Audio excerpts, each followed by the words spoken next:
Hi, welcome back to Everybody Loves Politics. Today on the show we have State Representative Dan Schoen of Cottage Grove. Dan, thanks for coming. Thanks for having me, Tom. What a pleasure. Great. So you've been in the State House of Representatives here in Minnesota for 2 terms.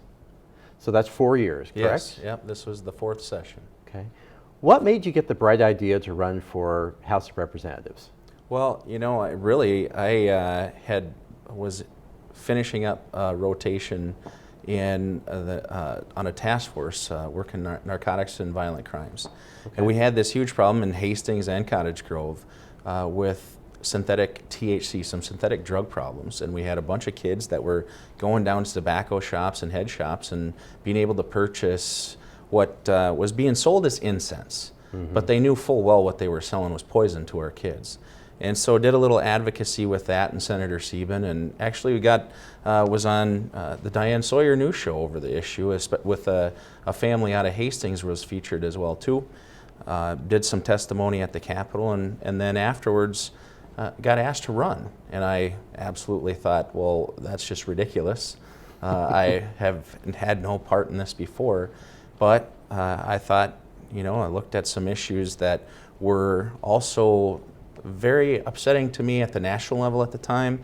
We had Congress that couldn't come to a resolution to re-up the Violence Against Women Act, the Lilly Ledbetter Act, which said, hey, if a woman's going to do the same job as a man, she should make the same amount of wages.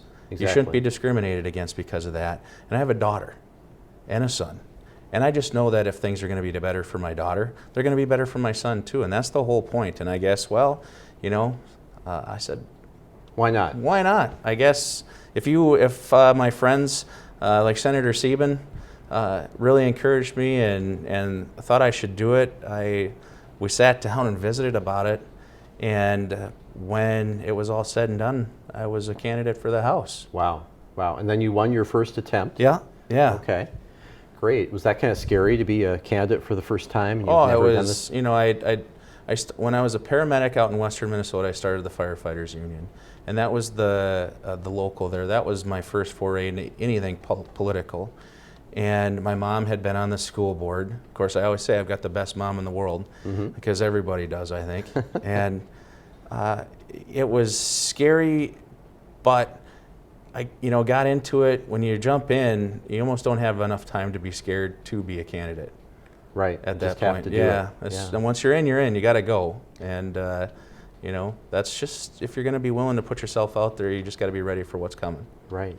So you're a police officer in Cottage Grove. Yeah. Currently. So you're able to. Your employer was saying, sure, this is okay. You can. How does that work exactly? Well, actually, so 2 things. I actually asked my boss first and said, how do you feel about this? He goes, I think you do a fantastic job. And I've had full support from my council and mayor, most of them, except for the one I ran against the first time. Mm-hmm.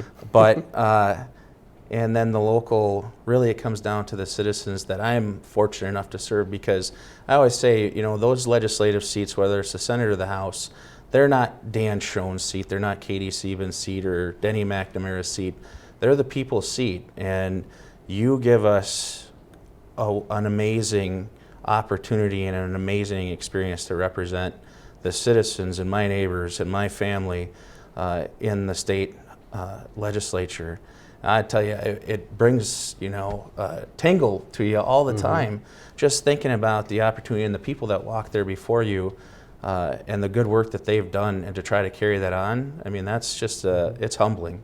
So did you run for an open seat? Was that how this evolved, or did you oppose someone? I actually I got in the race with the intention of running against then Representative John Kriesel, who was a GOP member at the time. Mm-hmm. He then later decided he wasn't going to run, much like Representative McNamara is doing this year. Sure. And then it became an open seat. Okay. And then another candidate on the GOP side filed to run. Oh, interesting. So, yeah. Interesting. Okay. So we've, at time of taping, we've just finished up the legislative session for 2016. So kind of a mixed bag of results as far as the media attention of that. And how do you think the session went, just in general? Well, so this session, they started extremely late. due to some of the construction at the Capitol. We also didn't meet anywhere where the public actually had a great opportunity to be a part of the process. Okay. That is a number one issue. Even if they can't be in the chamber with you, sitting next to you, we've always had the ability to have people near you and be able to call you out when your constituents show up and say, hey, I wanted to talk to you before you get to this vote. That didn't happen this year because we decided, and when I mean we, the House Majority Leadership decided that we should meet in the Capitol that was under construction. We disrupted construction. They had to bring in portable bathrooms for us. There was no water, and the public couldn't get in for the most part. Okay. That's wrong. We had an opportunity. They decided to make listen, the building that was built to house the Senate offices, and part of that process was the Capitol renovation, so that the public would see the Capitol as it was meant to be, not office space, but a meeting space, needed to be done. Right. And the space was available for the House and the Senate to meet in that building, and they chose not to for political reasons. Okay. And so that was disturbing for the first part. That 11 weeks, listen, we didn't even finish on time last year, and it required a special session. That's ridiculous. We came back a second year, we still didn't get a transportation bill. I don't know what's happening with the tax bill as we speak today. Sure. There may be a special session to finish some other things. The bonding bill crashed. The items for Hastings that were in there for the riverfront project and other things that we need to be concerned about, especially when you think about the drinking water in this area and in Cottage Grove, they were taken out. Right. And I'll tell you what, I'm not voting for a bill like that takes away what our citizens and our neighbors need to make sure they have safe drinking water and have the good capital investment projects that the city needs to really grow and have a vibrant economy like everybody else deserves to have too. The compromise just doesn't come there from one side, and I mean the House majority GOP, because it's got to be, zero. There's just too much government. Okay. Well, the issue is government helps people, and government is the people. And so when you're saying that, in my mind, is you're saying that what we put together, even at our base start of a country, you don't like it. Mm-hmm. Well, I don't like to slam our government. I think that's dangerous. I think what's really important is for us to say we need it to work right. We know people need help. There are people out there that just do. And the government is all of our neighbors coming together with collective ideas saying, this is what we think best suits our area, our city, our county, our state, and our entire nation. And just trying to stop, the Speaker of the House said his goal was to starve the general fund that had had revenue in it from a surplus. Mm-hmm. Well, you come to Hastings and Cottage Grove, St. Paul Park, Newport, South St. Paul, and even Afton, you are voting yourselves tax increases on your property tax so that you can make sure your kids go to have a good school. Mm-hmm. It used to be taken care of at the state level. Right. It's a transfer of state obligation to now it's being pushed down on the local level. And if you're an 84-year-old widow who's lived in the same house for 50 years, it's been paid off for 20 years, and you're saying, and I've had these folks call me and say, Dan, I don't know if I can support this levy increase, and I've never been not supportive of students.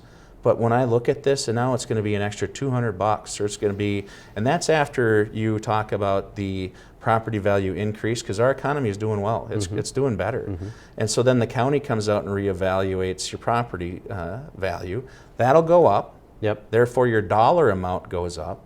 You also have your city taxes. Listen, we need the services. Sure. And those things exist, but we can all help each other out and do a better job. We just have to look at what's the smart way to do it. And sometimes those investments have to be made. So when someone on the Republican side of things says, and I'm going to play devil's advocate here, they say, the DFL is great about raising taxes. They're the tax and spend Democrats, the liberals out there. We're one of the highest tax states in America. Businesses don't come here because it's too highly taxed, and plus it's cold. But Um, they leave that part out, but what is the DFL response to that? And surely we're one of the highest tax states. I mean, that's not if you look, deniable. if you look I at the mean, base foundation of it, but here's what's forgotten, is that there are so many exemptions and exclusions, especially for big corporations, that the small mom and pop shops don't have a hard time taking advantage of. When you go back in and include all those, we have one of the friendliest states in the nation, like top 11 tax-friendly and business-friendly states in the nation when they start taking advantage of all those exclusions and exemptions.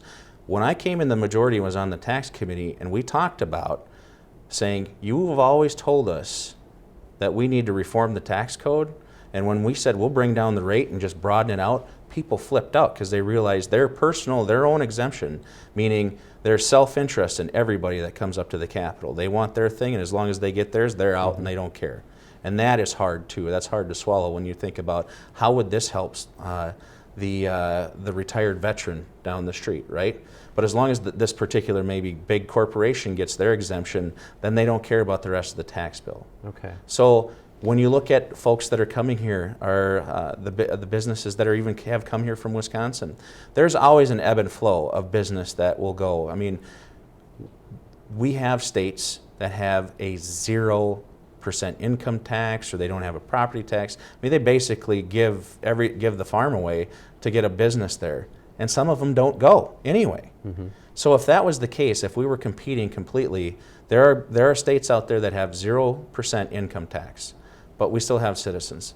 Listen, we have great schools, and we hear from businesses that they move people here from other states, and then when they want to move them to another state to run another office, they sometimes leave the company and stay in Minnesota and find another job because they love Minnesota so much. Great. We have many great things here. That doesn't mean that we shouldn't be trying to work together to go, what makes sense that's going to be best? There will be a point in time with everything is that taxes will push you to the limit and go, okay, that just got too far. And we're always have to make sure that we're looking for that. You can't just say we're going to tax and spend. I mean, that is true, but sure. Another issue that... But Democrats are willing to take that and make that tough decision. When you talk about we had a $2 billion deficit, and we took money from our schools when I came into office, and we turned that around in a year. And now there's a surplus. Well, exactly. Right. Tough decisions have to be made, and if you're not willing to do that when you run for office and take that election and represent your people, then don't do it. So majority of Minnesotans, I'm throwing you a curveball here, majority of Minnesotans support Sunday sales of alcohol. How do you stand on that? Well, so far I've not been in support of the Sunday sales as far as a policy goes. And I think if you sit down and talk to the local businesses that actually sell this, there are two issues that are the forefront of why. It's not that Dan Schoen wouldn't mind being able to go buy beer on Sunday, but the businesses, we're right next to Wisconsin. And they tell me, listen, so far we don't want to change the policy because of the business model, and there's the issue of the 3-tier system, and I served on the Commerce Committee, and it's a complex issue. There have been some labor contracts that have been in jeopardy that we've been told about, and hopefully they're getting closer to resolving them.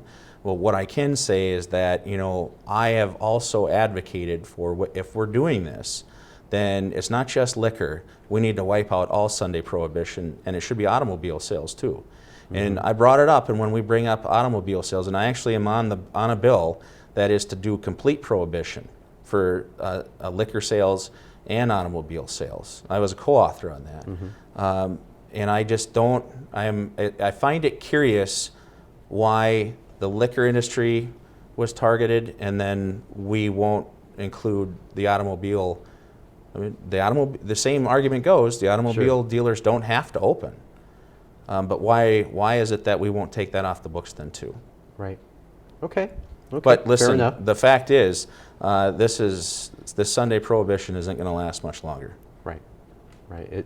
It doesn't sound like that there's a lot of popular support for it, but it's always curious when you have a majority of people say, hey, we want this, but people don't know all of the details behind that and kind of how that all plays out. If you actually have time to sit and visit with folks and explain that, listen, the owners have their business open 6 out of 7 days a week, and they get 100% of their profit there. Right. If they open up a 7th day, that just means they're spreading their same profit over 7 days. They actually don't increase. Okay. And so it's another day to turn on the lights. And a lot of these folks, it's in many communities, including some of the businesses in ours, that is one of the last old school downtown family-owned businesses where the actual family members are working there, like an old hardware store that almost doesn't exist anymore. You know, like up in Newport, we have Bartle's Hardware, family-owned hardware store. There aren't many of those left in the metro and even around the rest of the state anymore, unfortunately. And so that is a big fear, that these small-town businesses who always have that basket together when there's a charity event or a fundraiser, that are putting it up there for a silent auction, whether it's a sports team or a kid with cancer or whatever it is, they offer a pretty compelling argument and some data that supports that. And when people hear that, they're like, yeah, that does make sense, and I get it. I guess Give them a day off. Give them a day off, Right. and not only that, you know, we're right next to Wisconsin, and those business owners are like, feel free to go over and get your spotted cow. You know, you can only get it in Wisconsin anyway. Right, right. But, yeah. So on the national level, Bernie Sanders, has he been a surprise for the Democrats? You've been involved in the Democratic Party and met Secretary Clinton, et cetera. Are they surprised? Are they just shocked about Bernie? Or No, I don't. Listen, I know that the party leaders here are not shocked about Bernie at all. In fact, you know, I did come out early as a Hillary supporter and on the executive team in Minnesota, and we actually knew very early on that Bernie Sanders would take Minnesota. It was just a matter of by how much. There was still always hope that your candidate would win your own state, but the math and the data really did support nationwide that Secretary Clinton would be the eventual nominee. You and I think we've both met Governor O'Malley, who was in early too, also a fantastic guy, just didn't have the traction. Now the Bernie, like it or not, this is the scary part to me, is the phenomenon of Bernie in comparison to Trump, because I've actually had constituents that have told me, and people I've met, who said, I just really can't determine if I'm with Bernie or Trump. Now if you put that in your mind and try to chew on that and figure out where that comes from, it really shows you that there is this great number of folks in society who are fed up. And it comes down to, they feel that they recognize that their voices feel muted.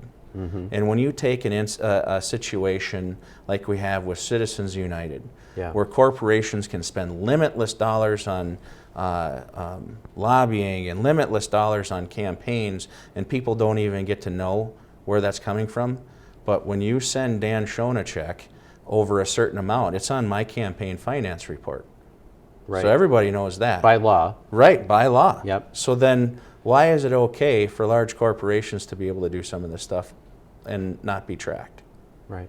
Interesting. I mean, that is why people believe that their government is bought and paid for by rich people. And we absolutely have to fight back against that. Bernie Sanders has had a loud and recurring message about that issue, and it absolutely resonates.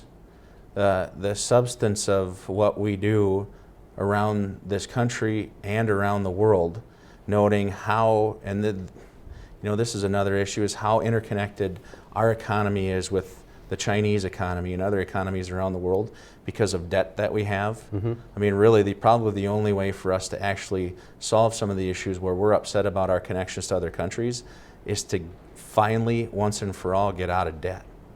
But as explained to me by an economist, and this is what you learn a lot. It's like going back to college at the legislature. And it's not a part-time gig like some legislators like to claim, because if you're not paying attention, you're not going to learn. But if tomorrow the Chinese government all of a sudden decided to start printing money, we're in a big world of hurt in our own economy. And so those are those issues where you feel like, who is the candidate that is going to really be able to foster relationships to make sure that our country survives any downturn in another economy, because via Twitter or any social media, we can look up what's going on in Great Britain, India, or other countries this second, Right. and be there. It's not that big anymore. Exactly. It's almost real-time updates, Yeah. 24/7 news cycle. Yep.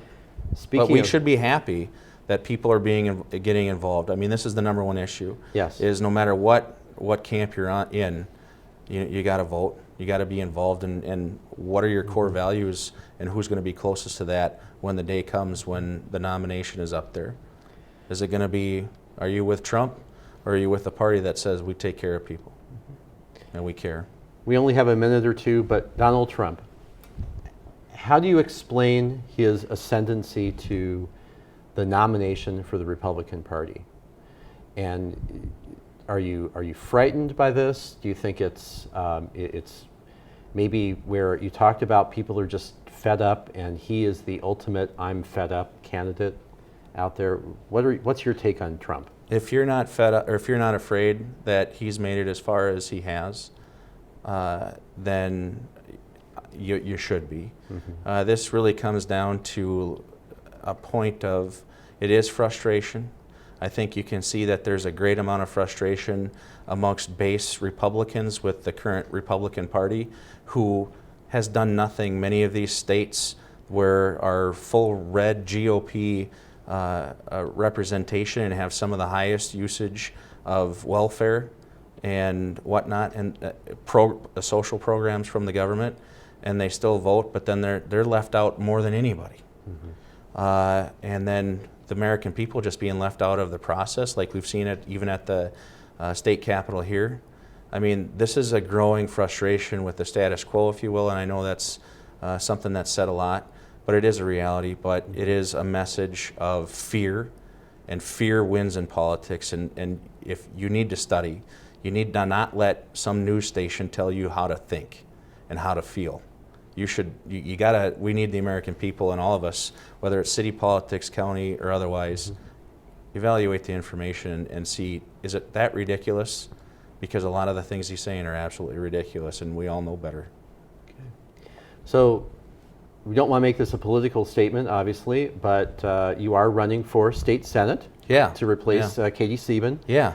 Well, my And, friend Katie's decided she didn't want to run again, so Yeah. I didn't want her to go, and I love hearing that people are going to miss Katie in that seat, and I can assure you I am too. Had a great working partnership with her, and it's been fantastic. So a lot of us will probably see you in our neighborhood soon at Rivertown Parade and things like that. So, Absolutely. okay. Yeah. Well, good luck to you, and thanks for coming on the show. Thank you very much, Tom.